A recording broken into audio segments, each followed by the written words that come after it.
Welcome to Democracy Now!, democracynow.org, the War and Peace Report. I'm Amy Goodman. Warplanes from the Saudi-led coalition struck the Yemeni cities of Aden and Ib early today, despite a previous claim by Riyadh that it had ended its nearly month-long operation. Saudi officials said Wednesday they'll limit their military role in Yemen, but continue to respond to Houthi attacks, they say. Human Rights Watch, meanwhile, reports Saudi Arabia appears to have deliberately bombed a humanitarian aid warehouse run by Oxfam that contains supplies to facilitate access to clean water for thousands of families. The International Committee of the Red Cross has warned the humanitarian situation in Yemen is catastrophic. We'll have more on Yemen later in the broadcast. In the European country of Malta, 24 unidentified migrants who died in the worst migrant boat disaster in the Mediterranean have been laid to rest. As many as 850 people drowned after their boat capsized while headed to Europe from Libya.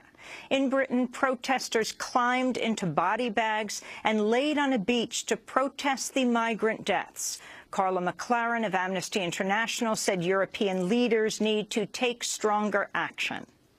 Today, Amnesty International is remembering the people who've lost their lives in the Mediterranean, and we're sending a really, really clear message to David Cameron and the other EU leaders that they need to act decisively and quickly in response to this crisis, and that means restarting search and rescue in the Mediterranean. European leaders are gathering in Brussels today for an emergency meeting on the migrant crisis. A leaked draft of the summit statement obtained by The Guardian shows only 5,000 refugees would be offered the chance to resettle in Europe. At least 150,000 others would be deported. In Chile, thousands of people have been evacuated from a remote area in the south following the eruption of the Calbuco volcano. The volcano, which has lain dormant for over 4 decades, has now erupted twice in the span of hours. The initial eruption sent a spectacular plume of lava and ash shooting miles into the sky. Authorities in Japan are investigating the appearance of a drone containing possible radioactive material on the roof of Prime Minister Shinzo Abe's office. Radioactive cesium was detected in the area after the drone was found carrying a bottle of liquid bearing the symbol for radioactivity. The drone's discovery came as a Japanese court approved the restart of a nuclear power station as part of Japanese Prime Minister Abe's push to return to nuclear power following the Fukushima meltdown in 2011. In the United States, Senate lawmakers are expected to approve Loretta Lynch as the first African-American woman Attorney General today, after unanimously passing a human trafficking bill which delayed her confirmation. Senate Majority Leader Mitch McConnell had refused to allow a vote on Lynch's nomination until the trafficking bill passed. For 6 weeks, the bill stalled as Democrats objected to a provision they say would have expanded the ban on taxpayer funding for abortion by applying it to non-taxpayer funds. The compromise still blocks abortion funding for victims, but does not extend the federal ban. Loretta Lynch has waited over 5 months for a confirmation vote, longer than any other cabinet nominee in the last 3 presidential administrations. She would replace outgoing Attorney General Eric Holder.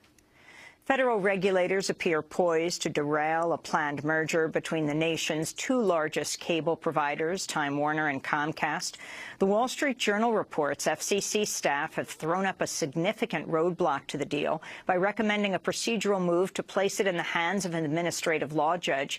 The cable firms may still have a chance to weigh in before the proceedings advance, but the process is expected to be lengthy and appears to signal the FCC opposes the merger.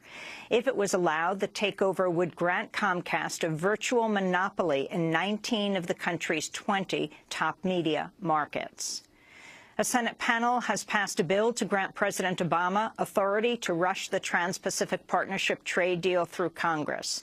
The TPP is currently being negotiated between the United States and 11 other Pacific Rim countries. The fast-track measure would allow Obama to present the agreement to Congress for a yes or no vote, with no amendments allowed. The Senate Finance Committee eventually approved the measure late Wednesday after a creative mover by Vermont Senator Bernie Sanders delayed it. By applying an esoteric and rarely used scheduling rule, Sanders blocked the committee from taking up the measure until at least 4 p.m. He said he wanted to give the American people time to understand the TPP. Not only is there massive opposition to this TPP agreement, but there is a lot of concern that the American people have not been involved in the process, that there's not a lot of transparency. So what we are trying to do here is to make sure that this debate takes place out in the public, that the American people have as much time as possible to understand the very significant implications of this trade agreement. And I suspect others, will do our best to make that happen. A House panel is expected to consider fast-track legislation today. Senate Republicans have introduced a bill to extend the National Security Agency's bulk surveillance of call records, while bipartisan lawmakers have sought to reform the bulk spying program after it was exposed by Edward Snowden. The measure, introduced late Tuesday by Senate Majority Leader Mitch McConnell and Intelligence Committee Chair Richard Burr, would fully reauthorize sections of the Patriot Act, which let the NSA vacuum up millions of Americans' phone records every day. The authority expires June 1st unless Congress takes action. In Baltimore, protests over the death of Freddie Gray have entered their fifth day. The 27-year-old African-American man died Sunday from spinal injuries 1 week after Baltimore police arrested him. A witness has said police bent Gray like a pretzel with a knee in the back of his neck. 6 officers have been suspended in connection with his death. Only 5 have given testimony or made statements. We'll go to Baltimore for more after headlines. The family of Michael Brown, the 18-year-old African-American man whose fatal shooting by police officer Darren Wilson ignited the Black Lives Matter movement, are suing the city of Ferguson, Missouri. The family will announce their civil lawsuit today, accusing Ferguson of liability for Brown's wrongful death. Darren Wilson avoided both criminal and civil rights charges. In California, the local chapter of the International Longshore and Warehouse Union has vowed to shut down ports on May 1st in an historic protest against police brutality. In a statement, the union said, quote, "It's fitting that on May Day, International Workers' Day, Bay Area ports will be shut down to protest the racist police killing of mainly black and brown people." It's the first time a union has taken such an action. In 2008, the same union chapter shut down Pacific Coast ports to demand an end to the wars in Iraq and Afghanistan.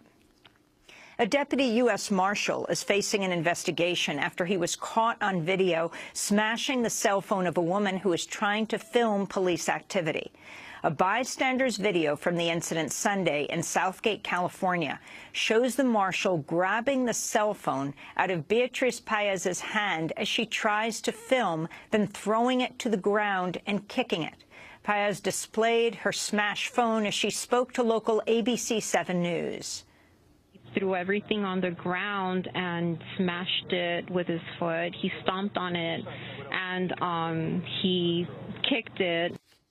The Clinton family's charities are refiling at least 5 annual tax returns after an investigation by Reuters found errors in how they reported donations from governments. Reuters found for 3 years in a row, beginning in 2010, the Clinton Foundation reported to the IRS that it received $0 in funds from governments.